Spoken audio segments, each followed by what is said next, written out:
Hey, Champion Nation. My name is Kashaun Cooper, and I am the host of the Champion Nation podcast. Before we jump into today's episode, can you please do me a favor? It would mean so much to me if you can scroll down and subscribe so you don't miss any of our episodes. Also, if you can hit that little like button, comment below. Your comments mean so much to me and our other viewers and listeners. Now let's jump into today's episode. They change over time, right? Then if I say to them, all right, I agree. Tell me what your principles are. What do you stand for? What are the non-negotiables in your life? People can share those things. Yes. Right? Let your yes be yes and your no be no. Or, I'll not steal, or I don't lie, or whatever the case is, right? And then if I say to you, tell me what makes you come alive. What do you just dig in a situation? That's what passion's all about.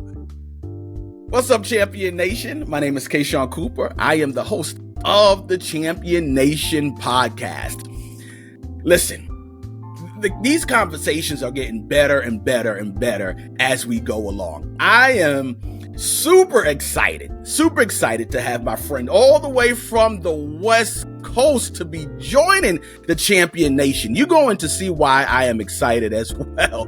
We have Bret Magpiong. Did I say it right, Bret? You said it right. Well done. Well done. Not easy, but well done. Oh, absolutely. But he's an author and an advisor for executives, athletes, entrepreneurs. This guy is a wealth of information, wisdom, and knowledge, as well as expertise. Bret, thank you so much for joining the Champion Nation. Oh, it's so great to be here. Thank you for having me on. I really appreciate it. Absolutely. So tell us a little bit about who you are, what you do, and why you do what you do. Yeah, thanks for that opportunity to do that. I am Bret Magpiong. I am a husband of almost 33 years now. We'll be celebrating our 33rd anniversary this year. We have successfully launched a 26-year-old daughter into the world, which is I love that. It's really great. Yes, it is. She's working down in Florida, at the other end of the coast near you, and she is now working in the hospitality industry. Anyway, great that she is launched. I was 35 years in the wealth management space in a very unique kind of area of the wealth management space. It was something called family office, which basically family office is very, very high net worth individuals, athletes, entertainers that I would serve as their personal concierge, confidant, financial advisor, and what have you. And spent 35 years doing that, either in some cases just for one family that was extraordinarily wealthy, and then in many cases I was working in a firm that had multiple families that we served. The last 10 years of my career, I was with a national wealth management, registered investment advisor firm, and we handled multiple clients. I was a C-level executive there. 2 years ago, I retired, and I say that somewhat in quotes. I viewed my life. Well, first of all, let me tell you that the first test I ever failed as a kid was I was asked to name the 4 seasons. And I said football, basketball, baseball, and hockey because in my that's a no-brainer. Of course. Exactly. In my household, those were the only seasons. And when I got back my paper and it said F on it, I was like, wait, what other seasons are there? Right. So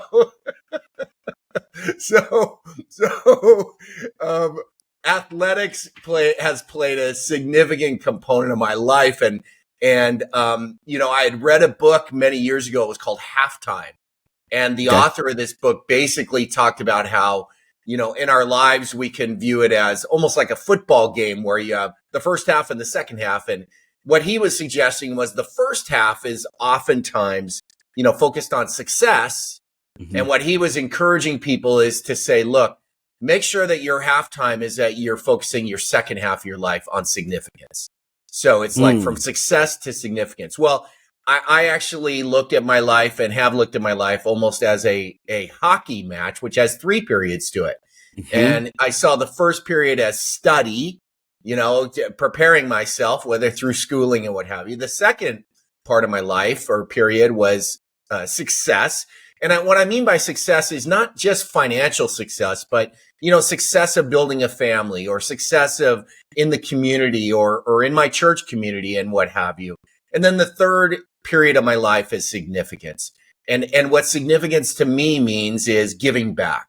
So when I quote retired 2 years ago, it was really to transition to the third period of my life, which was to write a book, to share some thoughts that I had learned from my profession, from my personal life and what have you. And so that's what I'm doing now is I'm coaching, I'm consulting, I'm advising. I wrote this book, The Delta Theorem, and I'm in the third period of my life, which, I'm hoping is just as invigorating as the first 2 periods. And you're married and a father. I am married and I am a father. Man, That is correct. That's a lot. So let's journey back to your first career. How did you get into that? Was it a family member? Was it a friend? A coach? How did you get into managing wealth and to that magnitude?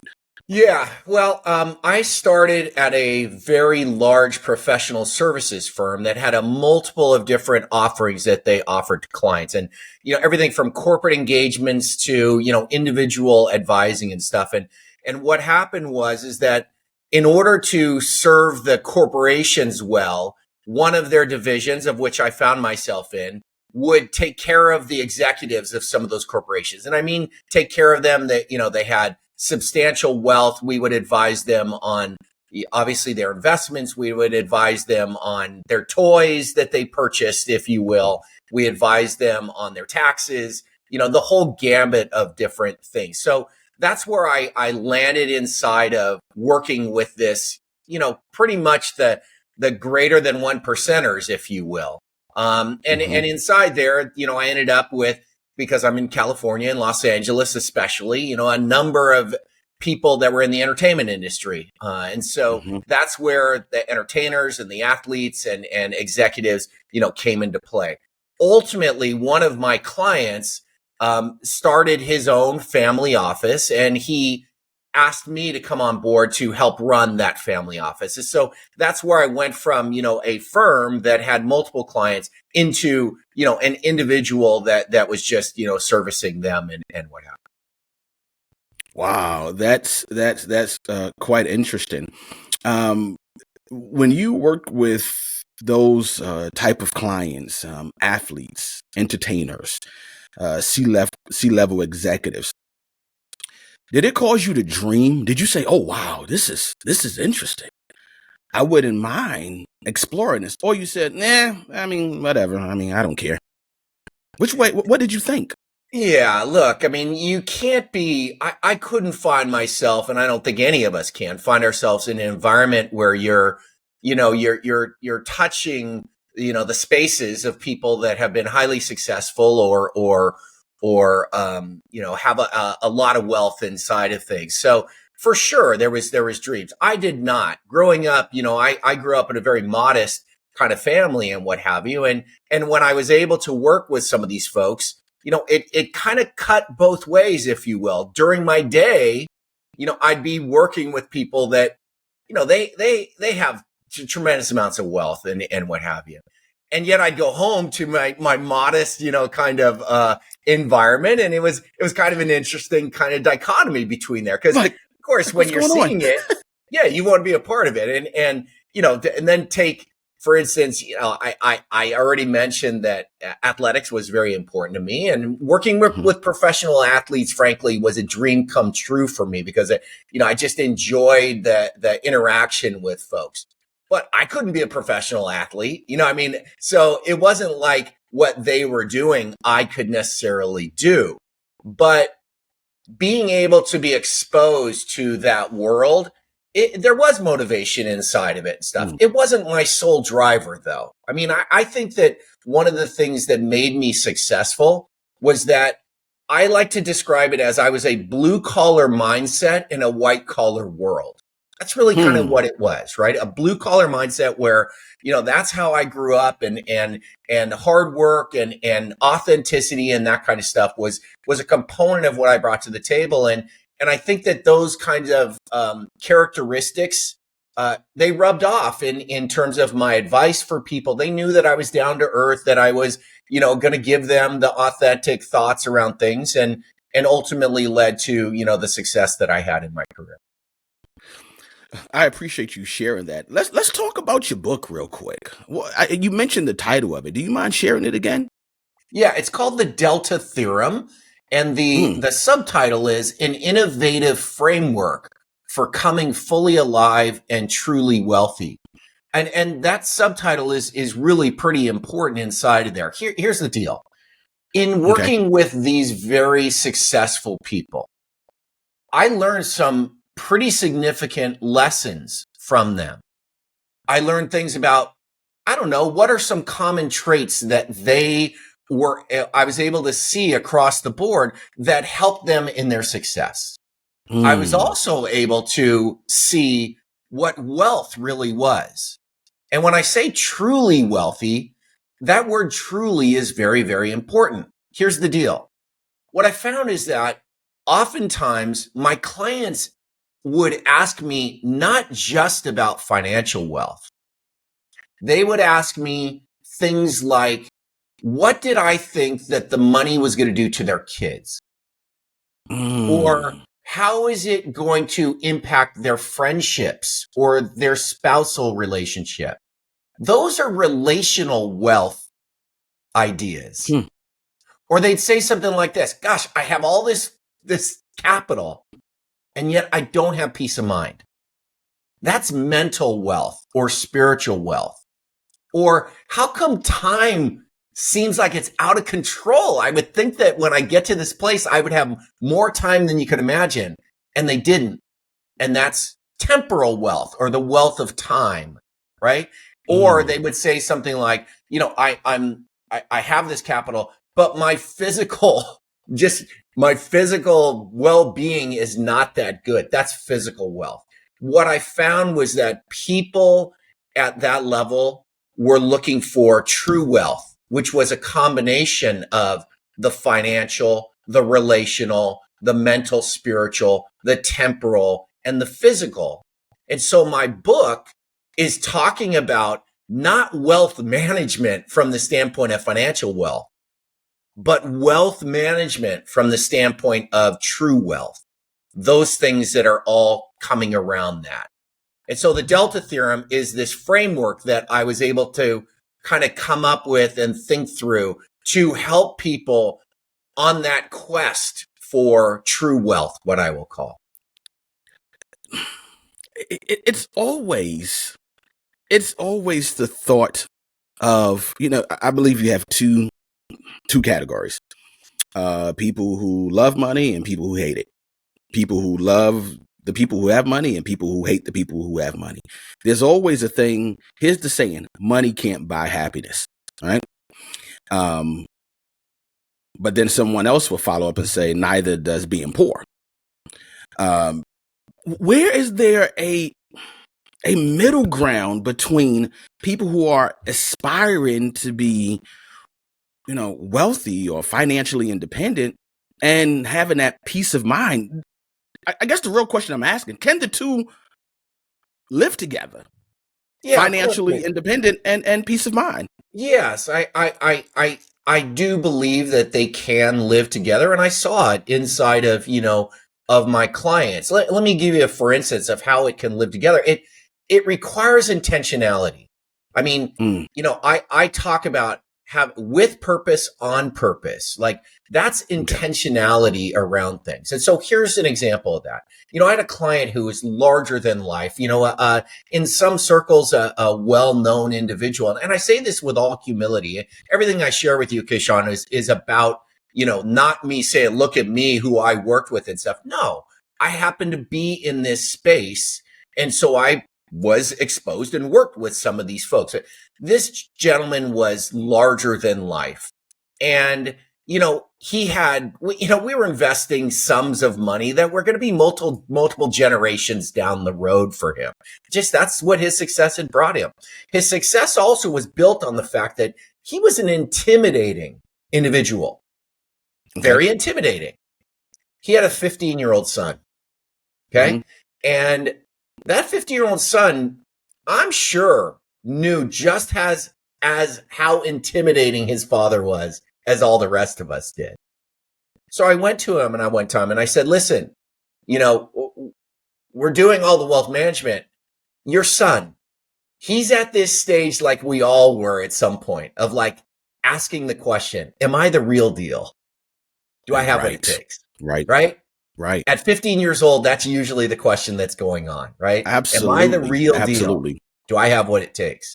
And I said, listen, you have a great opportunity to invite your son into the boardroom and say to him, son, sit behind me and just watch, what I do inside of, this kind of thing. Share your life of how you were successful with your son so that he could learn what it means. And you're also answering that question. You're my son.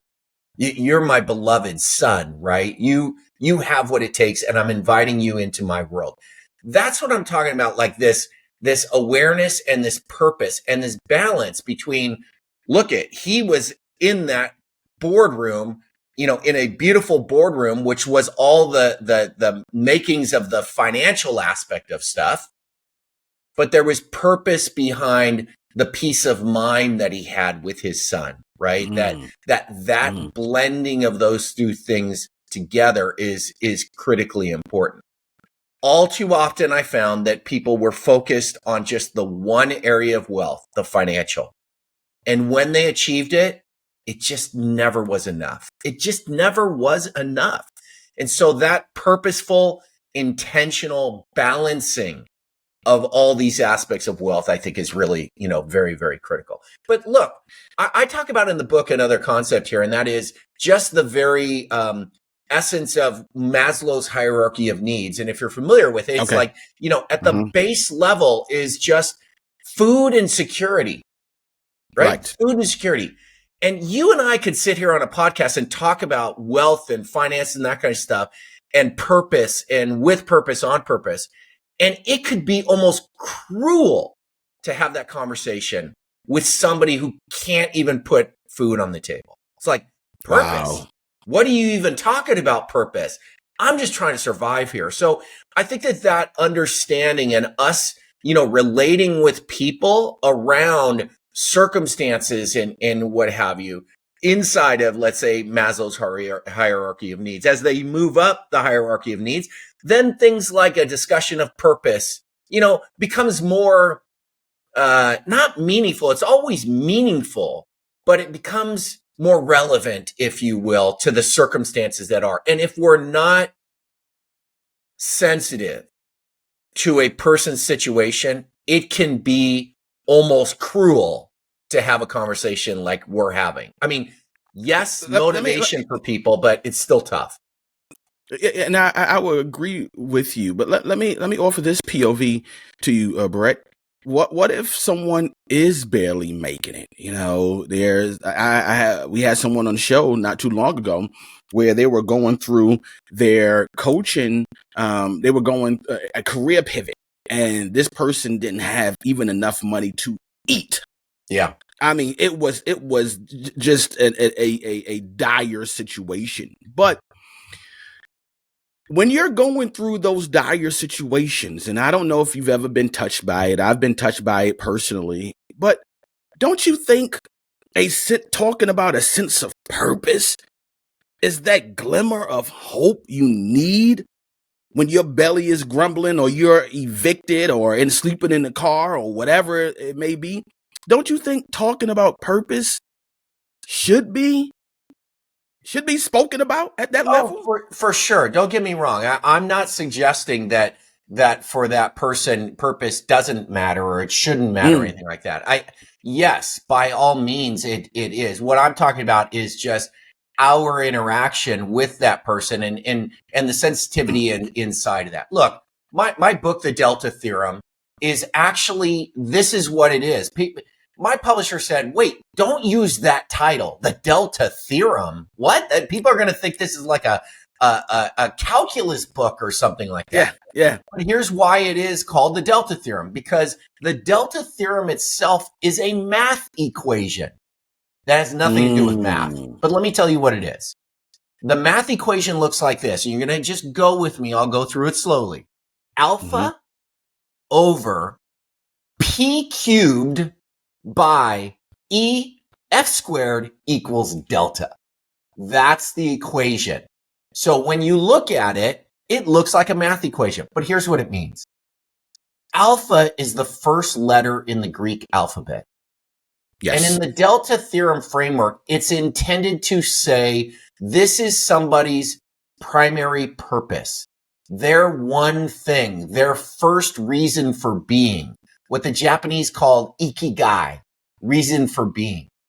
It's on a foundation of P cubed, which is to represent a person's priorities, their principles, and their passion. Kashaun, this is what I found, is that purpose, as you said, for everybody is a driving force. It has to be. Yes. It has to be. But if I looked at you or many others and I said, tell me what your purpose is, oftentimes I would get this. I have no idea. And by the way, you're right. If I tell you what it is, does that mean it can never change? And people don't like to commit to saying something is like this big purpose because it takes optionality off the table. It's a hard work to figure out what it is, and it's scary. But if I say to a client or to you, tell me what your priorities are, you can say, well, I don't know, help me. Well, are you married? Do you have kids? Do you have a career? Are you in school? All the things that in stages of life, we can identify as those things that are most important. And by the way, stages of life change. So yes, priorities change over time. When I was single, my priority was to establish myself in a career or to get education or whatever. When I got married, my priority became my family and my daughter and stuff. And now that I'm retired, my priority is to inspire people to come alive and to give back. They change over time, right? Then if I say to them, all right, I agree. Tell me what your principles are. What do you stand for? What are the non-negotiables in your life? People can share those things. Yes. Right? Let your yes be yes and your no be no. Or, I'll not steal, or I don't lie, or whatever the case is, right? And then if I say to you, tell me what makes you come alive. What do you just dig in a situation? That's what passion's all about. What I found inside of many of my clients was that the elements of priorities, principles, and passion, when combined together like Olympic rings, when they meet right in the middle, those things are congruent with each other. That's where purpose starts to show itself. That's where you can start to find what it is that is their reason for being, what they really, really, know is like their thing. And because priorities change, so can purpose over time, right? I mean, yes, it can be from that absolutely, standpoint, right? Absolutely, so, and you're right. You're right. I'm looking at the word purpose behind you, coming alive with purpose on purpose. And I think at the end of that last purpose probably should be an S, because like you, I think we have many purposes. That's right. Through life. And I like the way you talked about priority, because when you say purpose, for some reason in our society, at least, you say purpose, you think philosophical. Oh my gosh, I have to have this elaborate answer so people know that I am on track. I know what I want out of my life. But when you alter that word and say, hey, what are your top priorities? Oh yeah, okay. I can wrap my mind around that. So it's a conception thing. So I like the way you changed that. Thank you so much for sharing that. What can you share some challenges that you faced in your and I know you've had much success. That's obvious. But I know things haven't been easy. What particular challenges or challenging coaching situations where your framework played a crucial role in a client's success? Yeah, look, I mean, challenges all the time. I mean, in my own life as well as with clients, for sure. So here's kind of a how it helped with the success of a particular client comes in. This is a guy who was, in his career, and he was a sales guy, and he felt as if like he was kind of stuck, Okay. like a lot of us kind of feel. Like I don't know, like this is not really what I'm feeling all that great about. He didn't feel alive. What I like to talk about coming alive, right? And so we work through, okay, tell me what your priorities are. Your priorities, not what your parents' priorities were for you, or your wife's priorities for you, or my priorities. What are your priorities? Those are the things that we teased out. And tell me what it is that like you stand for. What are the things that are principal? Went through that whole process.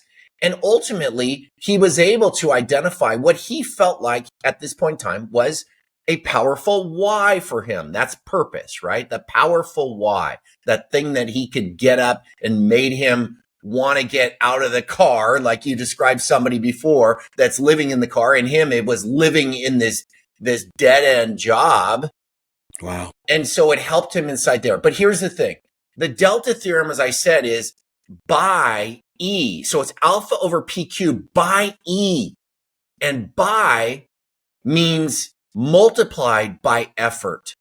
See, the deal is that you and I and all of us can talk about priorities and principles and that kind of stuff. And as you described, it is kind of theoretical to a certain extent, right? I mean, it's something I can write in calligraphy, put in a piece of paper, stick it up on my mirror and look at it every day. And guess what? Nothing happens without effort.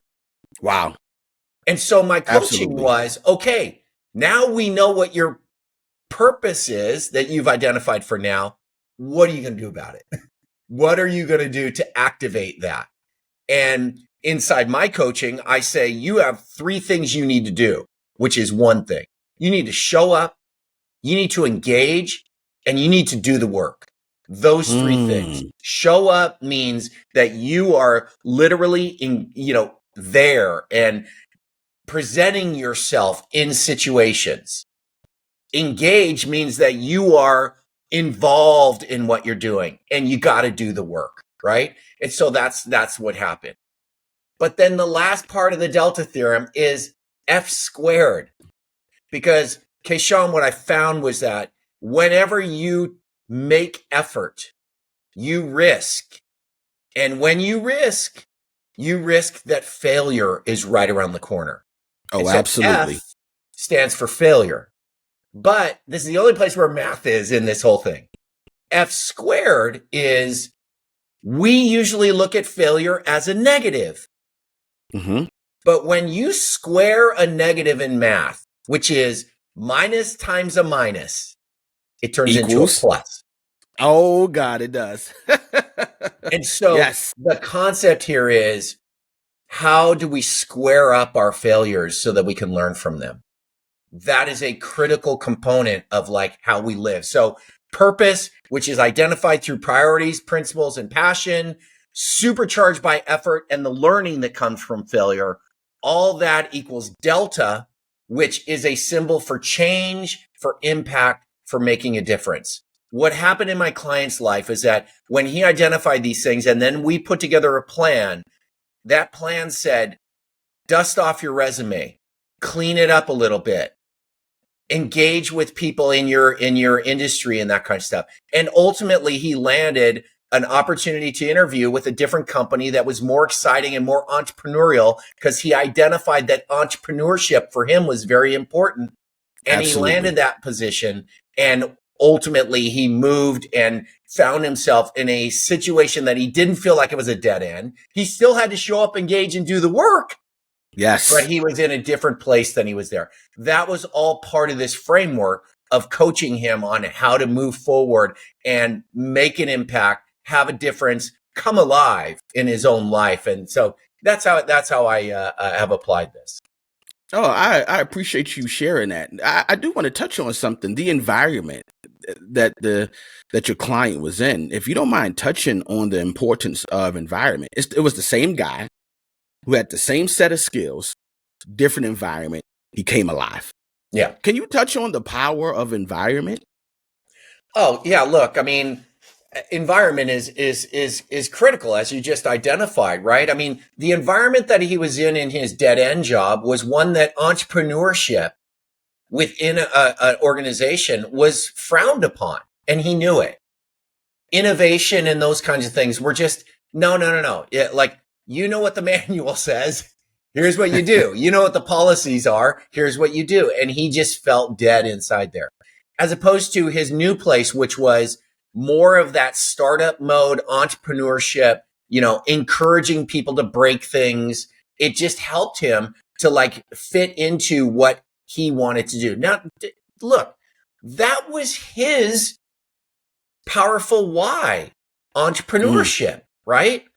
He didn't have the financial resources to be a true entrepreneur and just go out on his own. You got to be prudent inside of the decisions that you're making here. But he was able to pursue something that was there. Other people, entrepreneurship is not their comfort level. Right. They want to be in a situation where I'm just the relied on person. I'm behind the scenes. Don't make me do something new. Don't make me break things. I come alive when I'm supporting others that are the entrepreneurs inside there. You know what I'm saying? So there's no one size fits all, but that environment for us to understand what it is that, meets us is important. I personally think it's inside of the area of passion, that when we look at like really what makes us come alive inside of our passion, whether it be a back office behind the scenes or front of the office, in front of people and that kind of stuff. It's that what's the thing that makes you really feel like you're contributing inside of that kind of thing, and I talk about cultivating passion, not necessarily follow your passion, right? I mean, follow your passion is really important, and I get it, but it can also, if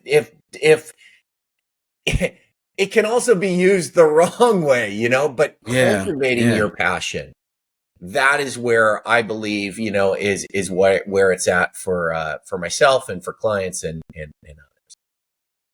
Speaking of cultivating, I don't have a green thumb. I'm terrible at plants. I'm terrible at gardening. I suck, basically.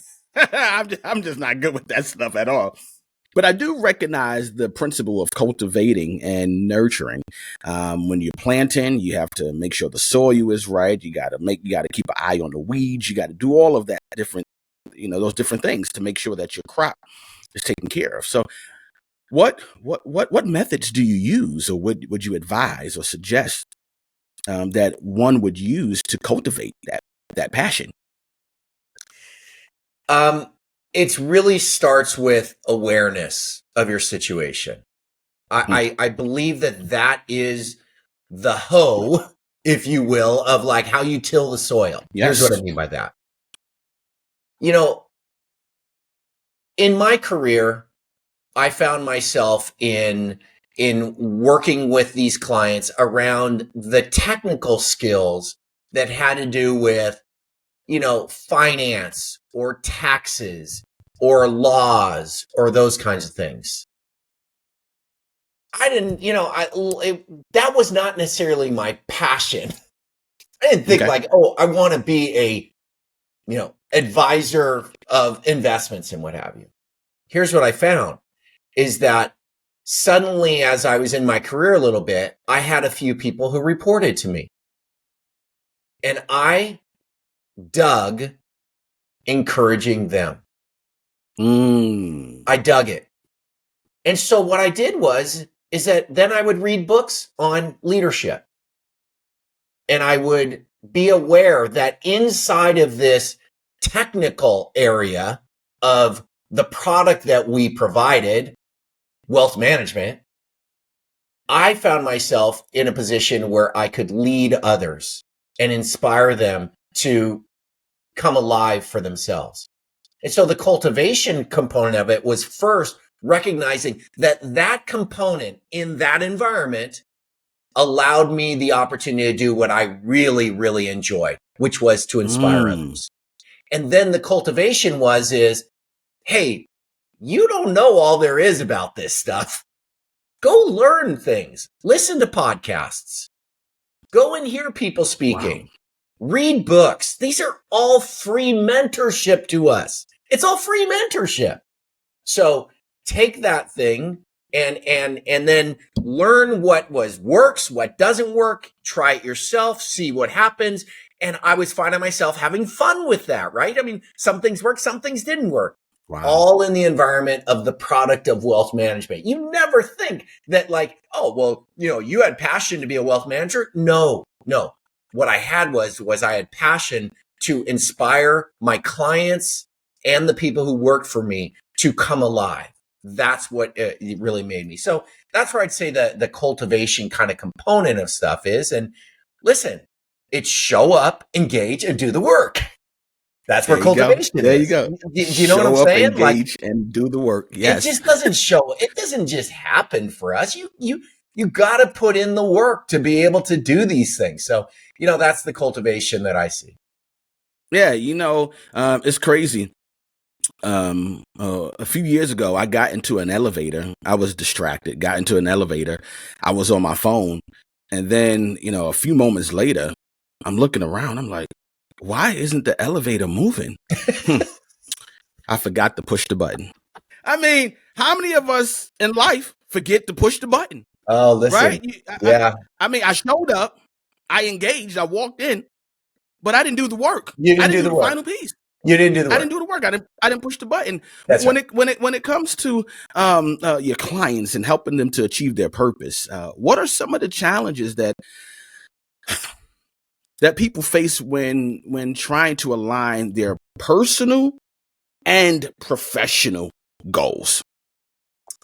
Yeah, look, it's a really great question, and I think it lies in the area of understanding your priorities and really kind of reconciling inside there. Look, if your career is your priority and you're married and you haven't reconciled that, you're going to have some problems inside of that. You just are. And so if you say to yourself, look, I'm married, and I mean, nobody's going to say that their marriage is not their priority. If they do, they shouldn't be married, right? I mean, that's not just even the bottom close line, right?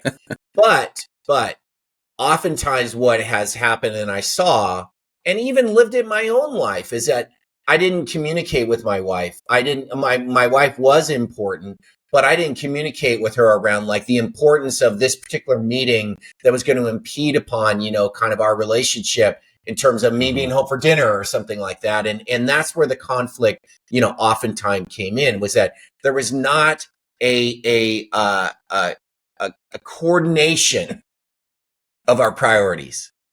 They all sound good coming out of our mouth. Oh God, they do. They all sound good. Yeah, they do. If they really aren't like your priorities, then they start to reveal themselves in the anguish and the angst that we feel because they're rubbing up and causing our purpose to really kind of, go sideways on us. You're right. I used to say, I don't say it anymore, but I used to say many of us talk rich, but we do poor. Yeah. It sounds good coming out. It does. It sounds prolific. It sounds inspiring. But when it comes down to putting forth the effort, that's where a lot of us sort of just fall off the cliff. Yeah. I heard Earl Nightingale said there's no competition because most people won't even write goals. Yeah, exactly. They, look, I got trained up in my coaching practice by an organization that was run by a former Navy SEAL organization called Unbeatable Mind. And to get my coaching certification, I had to complete a 12-hour mini Navy SEAL crucible event. And it was a physical 12 hours, in cold water and hiking up, the side of a mountain, and it just, kind of things that really put the stress into mental toughness and these kinds of, that was the program that I went through. It wasn't the day of the event that mattered. You know what mattered? Yes. The 7 months leading up to the day of the event. Why am I getting up at 4 a.m. to do, 100 burpees? Because I knew that if I didn't do them, that on the day of the event, I was going to get voted off the island. I mean, that's the reality of it, right? Wow. And so it's do the work in those times that are, not in front of everyone. It's those little things that you have to do to be able to succeed in those kinds of things. Here's what I also found. When I found myself at 4 a.m. thinking to myself, like I often did, what am I doing? The rest of the world is asleep right now. What am I doing? I had to have a very powerful why to get through that. And that's why purpose is so important and powerful whys are so important. Because they help you when the stuff is really hitting the fan, right? I mean, when you're really questioning, like, why am I doing this? And for me, it was because I want to be an unbeatable mind certified coach. That's what I wanted to be. And every time I thought about it, if I don't do this, I will not be that unbeatable mind certified coach. It would help me to like, okay, then I'm going to do it. I'm going to get up. I'm going to make it happen. I'm going to show up. I'm going to engage. I'm going to do the work. So, that's where the powerful why propels us. I think you identified that previously inside of the person who's sitting in the car, right? If they have that powerful why, it can help propel them to like, why am I doing this? What am I doing? Things are not working out for me. I can either stop here and quit, or I can say, nope, you know what? I don't know what kind of crazy adventure this is, but I'm going to go with it. And it's because I know what I want, right? I know what I want. And that you got me fired up over here, man. And I like it. The SED, show up, engage, and do work, and do the work and effort. But that leads me to our last question, Bret. I've enjoyed this. Actually, I can talk for longer. This has been such an engaging conversation. But in your own words, from your point of view, you've had over 35 years of success. What does it mean to you to be a champion? Well, let me give you an analogy that I think will sum up things for me. Is that many years ago, before I started my career, I happened to go to Europe with a backpack, a sleeping bag, a Eurail pass, which is a train pass, and a hitchhiker's thumb, because I didn't have very much money and I was going to be able to look at things before I started my career and what have you. I ended up in the city of Florence, and in Florence, there was a museum there. I'm a sports guy. I'm not, a museum guy, but when you're in Italy and you learn that there's a museum with works of Michelangelo, which there were, you go. You go. So I went. Right. Let me tell you about the curation of this museum, which is just blew my mind and blew my mind later. Inside of it, there are 4 works of Michelangelo, statue work, that are called The Prisoners, because they are unfinished works of Michelangelo. They are blocks of marble that in one case, there's an arm that's just coming out of it. Another half a torso. Another one almost all of the body. And then another one, I don't know, a shoulder or something like that. But they're perfect shoulders, perfect arms. Like you can literally see people coming out of the rock. That's what it looks like. And then as you turn this corner, at the end of this long hallway is the statue of the David. And the David is an amazing piece of art. I mean, it is 14 feet tall. It is absolutely breathtaking. And as a non-artsy person, my breath was taken away. Okay. And this is what I think about that. And this answers your question about the champion. Our life, my life is exactly like that. I start off as this potential block of marble. And what happens is that people come along like parents and teachers and coaches, and they help chip away some of the stuff that needs to get chipped away. And I learn from that.